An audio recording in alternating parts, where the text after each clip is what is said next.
Hello, good morning good morning good morning good morning. কেমন আছো বলো? আমরা যে সিরিজ স্টার্ট করেছিলাম এই ফুড এসআই প্রিভিয়াস ইয়ার, তার কিন্তু আজকে আমরা চলে এসেছি ফিফথ পার্টে। তোমরা 1, 2, 3, 4 চারটে অধ্যায় অলরেডি দেখে ফেলেছো। ফুডের ডেট আমাদের দিয়ে দিয়েছে 16-17 তারিখ। তার আগে আমি চেষ্টা করছি টোটাল যে ফুডের লাস্ট ইয়ারগুলোয় যা পরীক্ষা হয়েছে তার সমস্ত কোয়েশ্চেনগুলোকে কভার আপ করে দেওয়া। এবং এই যে ভিডিওগুলো, এই যে সেশনগুলো দেখছো, এগুলো কিন্তু খুব বড় হবে না, 12-13 মিনিটের সেশন হবে, যেখানে আমি 5টা করে কোয়েশ্চেন করাবো।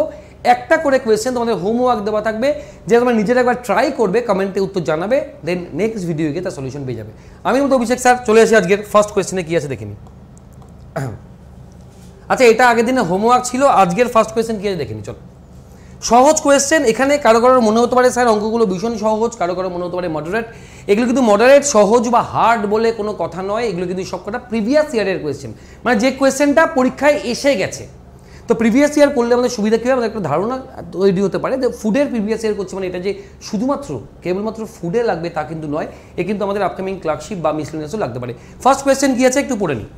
বলছে the LCM of 2 number is 2376 while the HCF 33। দুটি সংখ্যা আছে, তাদের লসাগু দেওয়া আছে, তাদের গসাগু দেওয়া আছে। বলছে one of the number 297, then the another. দুটো সংখ্যার মধ্যে একটা নাম্বারের মান দেওয়া আছে, আরেকটা তোমায় বার করতে হবে। কীভাবে করবো? আমরা জানি, we know that product of 2 number, দুটি সংখ্যার গুণফল উহাদের লসাগু আর গসাগুর গুণফলের সমান হয়। কি বললাম? দাঁড়া, দুটি সংখ্যার গুণফল উহাদের লসাগু আর গসাগুর গুণফলের সমান হয়। আমাকে দেখো এখানে একটা সংখ্যা দেওয়া আছে, কত বলা আছে? বলছে 297। সেকেন্ড নাম্বারটা আমাকে দেওয়া নেই, কোয়েশ্চেন মার্ক রাখলাম। আমাকে এলসিএম বলা আছে 2376 এবং গসাগু দেওয়া আছে আমাকে 33।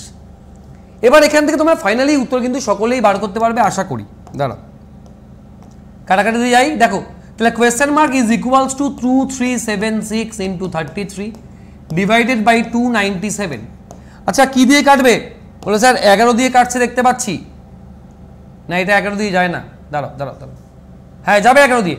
11 দুগুনি 22, 11 কে 11, 216। 11 দিয়ে 11 দুগুনি 22, 27। 216 বাই 27। দেখো 3 দিয়ে কাটলে 11, 3 দিয়ে কাটলে 9, 9 দিয়ে আশা করি যাবে, 9 দুগুনি 18, 4 নং 36। 24 ইন্টু 11 গুণ করে দাও, 24 একে 24, হাতে 2, 24 24 2 26, 264। আমরা বলবো স্যার সেকেন্ড নাম্বারের মানটা 264। সহজ কোয়েশ্চেন ছিল।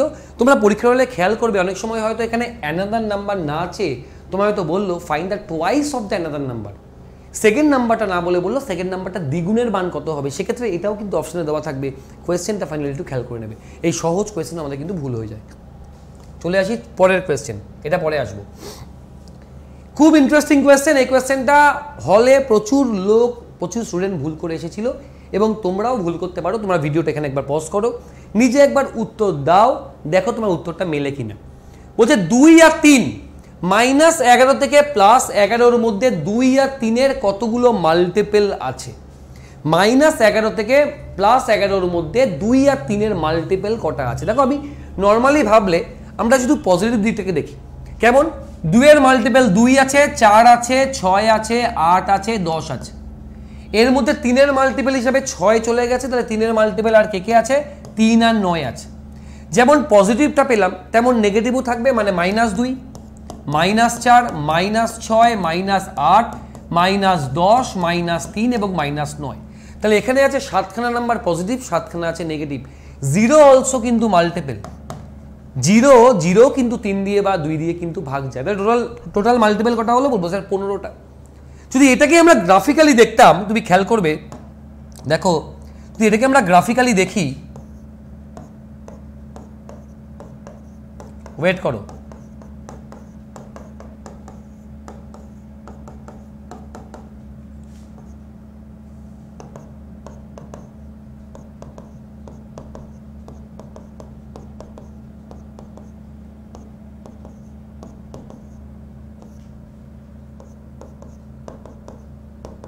এই তো।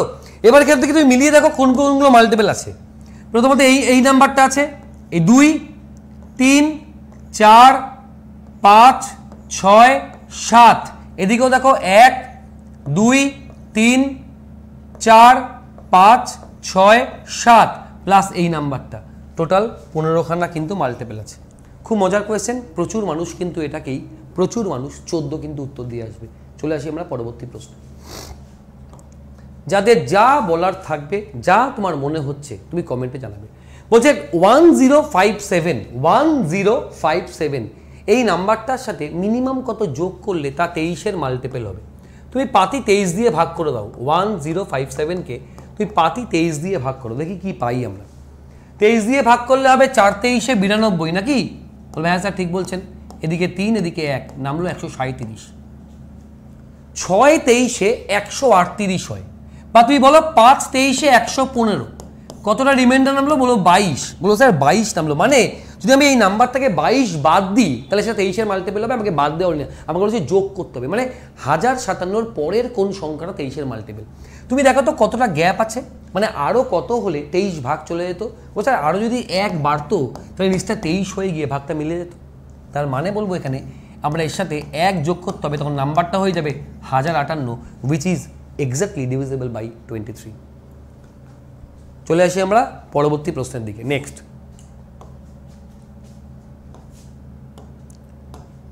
today is Monday, what day it will be after 64 days? Basically এটা ক্যালেন্ডারের কোয়েশ্চেন, ভালো কোয়েশ্চেন, মজার কোয়েশ্চেন। তোমরা জানো, তোমায় বলা হলো যে আজ কি বার, ধরো বলা হলো আজ শনিবার, একদিন বাদে কি বার। ধরো তোমাকে রানীকে কেউ জিজ্ঞেস করলো যে আজকে শনিবার, একদিন বাদে কি বার, তুমি বলো স্যার রোববার। আজ শনিবার, দুদিন বাদে কি বার, বলো স্যার সোমবার। তাহলে একদিন বাদে মানে আজকের দিনটা ধরেই ফেলছে, একদিন বাদে, আজকের দিনটার বাদে। তো মনে রাখবে প্রতি 7 দিন অন্তর সেম বার ফিরে আসে। আজ শনিবার, today is Saturday, what day it will be after 7 days, পুরো স্যাটারডে। 14 দিন বাদে স্যাটারডে, 21 দিন বাদে স্যাটারডে, 28 দিন বাদে স্যাটারডে। প্রতি 7-এর মাল্টিপল অন্তর সেম ডে ফেরে। তাহলে 28 দিন বাদে যদি স্যাটারডে হয় তাহলে 29 দিন বাদে নিশ্চয়ই রোববার হবে। আজ স্যাটারডে, তোমায় বললো আজ স্যাটারডে, 92 দিন বাদে কি বার?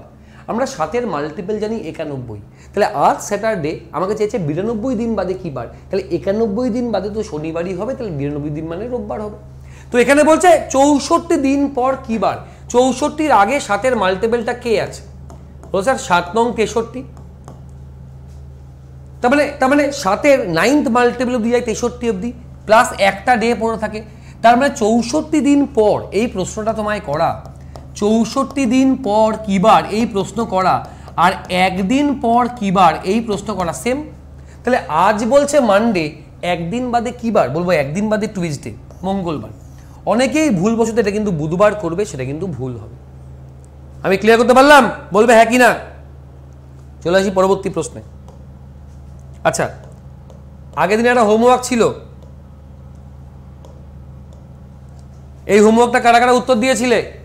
খুব সহজ একটা কোয়েশ্চেন, এই কোয়েশ্চেন কিন্তু বারে বারে রিপিট হয় কিন্তু বিভিন্ন পরীক্ষায়।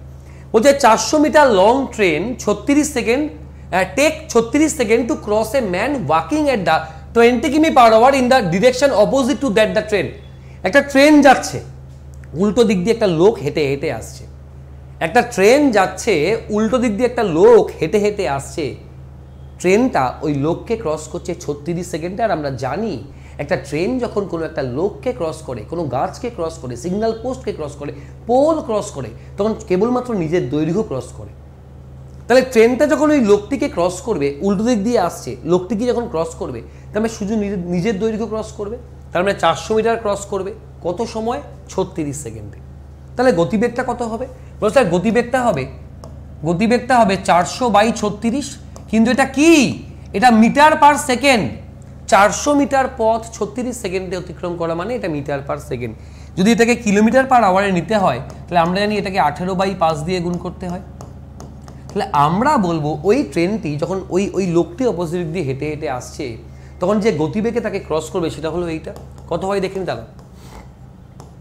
তাহলে আমরা বলবো স্যার 40 কিলোমিটার/আওয়ার। ওই ট্রেনটা যখন ওই লোকটিকে ক্রস করবে তখন গতিবেগ থাকবে 40 কিলোমিটার/আওয়ার। লোকটা যদি দাঁড়িয়ে থাকতো তাহলে এই স্পিডটা ট্রেনের একার হতো, কিন্তু লোকটা উল্টো দিক দিয়ে হেঁটে হেঁটে আসছে। একটা মুভিং পার্টিকেল এদিকে যাচ্ছে, একটা এদিকে আসছে। এখন কারোর একজনের স্পিড নেওয়া হয় না, রিলেটিভ ভেলোসিটি নেওয়া হয় বা আপেক্ষিক বেগ নেওয়া হয়। যখন উল্টো ডিরেকশনে চলে, দুটো মুভিং পার্টিকেল যখন উল্টো ডিরেকশনে চলে তখন আপেক্ষিক বেগটা হয়ে যায় ওদের যোগফল। তার মানে এই যে 40 কিলোমিটার পার আওয়ার বেরিয়েছে না, এই 40 কিলোমিটার পার আওয়ারটা কার গতিবেগ? এটা ট্রেনের গতিবেগ প্লাস ওই ম্যানের গতিবেগ। যেহেতু ম্যানটা উল্টো দিক দিয়ে হেঁটে হেঁটে আসছে, এখানে আমাকে ম্যানের গতিবেগ বলে দিয়েছে 20 কিলোমিটার পার আওয়ার। ভাবতে পারছো? তাহলে ট্রেনের গতিবেগ অলসো 20 কিলোমিটার পার আওয়ার হবে, কারণ দুটো যোগ করলেই 40 হবে। বা ট্রেনও যে গতিবেগে যাচ্ছে, ম্যানও সেই গতিবেগে। বেসিক্যালি কী জানো তো, বেসিক্যালি অঙ্কটা হচ্ছে ম্যান দৌড়ে দৌড়ে আসছে না, ম্যানটাও অন্য একটা ট্রেনে বসে আছে, সেই ম্যানটাকে ক্রস করছে, তাই জন্য তার গতিবেগ দুটো সমান সমান আছে। তো আমি আরেকবার রিপিট করি। আজকে বলছে কোনো একটা ট্রেন একটা লোককে ক্রস করছে, তার ট্রেনটা ক্রস করছে মানে ও নিজেদের ক্রস করবে 400 মিটার 36 সেকেন্ডে। এটা কিলোমিটার পার আওয়ারে কনভার্ট করলে আমার বেরোলো 40 কিলোমিটার পার আওয়ার। লোকটা যদি স্টপ থাকতো তাহলে এই 40 কিলোমিটার পার আওয়ারটা ট্রেনটার গতিবেগ হতো। যেহেতু লোকটা উল্টো দিক দিয়ে আসছে, তাই এখানে আপেক্ষিক বেগ বা রিলেটিভ ভেলোসিটি কাজ করছে, আর উল্টো দিক দিয়ে আসলে দুটোর স্পিডের যোগফলটাই আপেক্ষিক বেগ হয়। তাহলে এই 40 কিলোমিটার পার আওয়ার ট্রেন আর ম্যানের স্পিডের যোগফল। ম্যানের গতিবেগ 20 বলছে, তাহলে 20-র সাথে আর কাকে যোগ করলে 40 হয়? বলবো স্যার 20-কে। তাহলে ট্রেনের গতিবেগ 20। আমি ক্লিয়ার করতে পারলাম? বলবে। আচ্ছা, এটা তো থাকলো। এবার আমরা আসি আজকের এই সেশনের হোমওয়ার্ক। এই সেশনের এইটা থাকবে হোমওয়ার্ক। এটা অনেকটা জিআইয়ের মতন, মানে 12, 12-র পর 16, 16-র পর 32, 68, 132। তো এই নেক্সট টার্মটা কী হবে এর উত্তর তুমি জানাবে কমেন্ট সেকশনে। তো ভিডিও এরকম রেগুলারলি পাবে আশা করছি। আর বলার নেই কিছু। আর সঙ্গে সাথে বলে রাখি, যারা এখনও জানো না, তোমরা just log in two www.teach1.in, গুগলে যাও, সার্চ ইঞ্জিনে নাম বানানটা ঠিক করে লিখবে teach1.in। তোমরা এখানে ঢুকলে তুমি অ্যাপ পেয়ে যাবে, 2-4 দিনের মধ্যে প্লে স্টোরে অ্যাপ চলে আসবে। এখানে আমি একটাই ব্যাচ এখন শুরু করেছি, শুধুমাত্র special batch for food SI. এই ফুড এসআইয়ের জন্য একটা প্র্যাকটিস ব্যাচ শুরু করেছি। প্র্যাকটিস ব্যাচ মানে চ্যাপ্টার ভিত্তিক প্র্যাকটিস তুমি পাবে, দেখতে পাবে এখানে গেলে। এইটার প্রাইস এখন সম্ভবত 449 আছে, ওয়ান টাইম পেমেন্ট, 6 মাস ভ্যালিডিটি। যেটা একটা ইউজ 10, এই কোডটা তুমি যদি ব্যবহার করো তবে তুমি এটাকে কিনতে পারবে 404 টাকায়। নিতে পারো। এখানে কিন্তু 15টা চ্যাপ্টারের ওপর প্র্যাকটিস, সাথে 5টা কিন্তু মক টেস্ট নেব, যেটা আমি 12 তারিখের মধ্যেই শেষ করে দেবো। ক্লাস চলছে। এর এপিকে ফাইল এখন চলে এসছে। চাইলে এপিকে ফাইল তুমি যদি নিতে চাও, পুরো অ্যাপই আলটিমেটলি, কিন্তু ফাইলটা একটু বড় সাইজ হয়। তুমি এই ভিডিও ডেসক্রিপশনে পেয়ে যাবে, ডাউনলোড একটা লিঙ্ক পাবে তুমি গুগল ড্রাইভ থেকে, করে নিতে পারো, ব্যাচটা পারচেস করতে পারো। Thank you. এই যে এই চ্যাপ্টারগুলো করাবো, একবার দেখে নিতে পারো, স্ক্রিনশট নিয়ে রাখতে পারো। আমরা এখন অবধি এটা 2টো ক্লাস নিয়েছি, আমি ভেঙে নিয়েছি, এটাকেও 2টো ক্লাস ভেঙে নিয়েছি। এই ক্লাসটা আপাতত হয়ে গেছে। নেক্সট ক্লাস আছে এটা সোমবার দিন, নেক্সট ক্লাস সোমবার, তোমরা অ্যাপে গেলে দেখতে পারবে। তো তোমরা ব্যাচটা এখন চাইলে নিতে পারো, 5টা মক টেস্ট এর সাথে নেবো কিন্তু।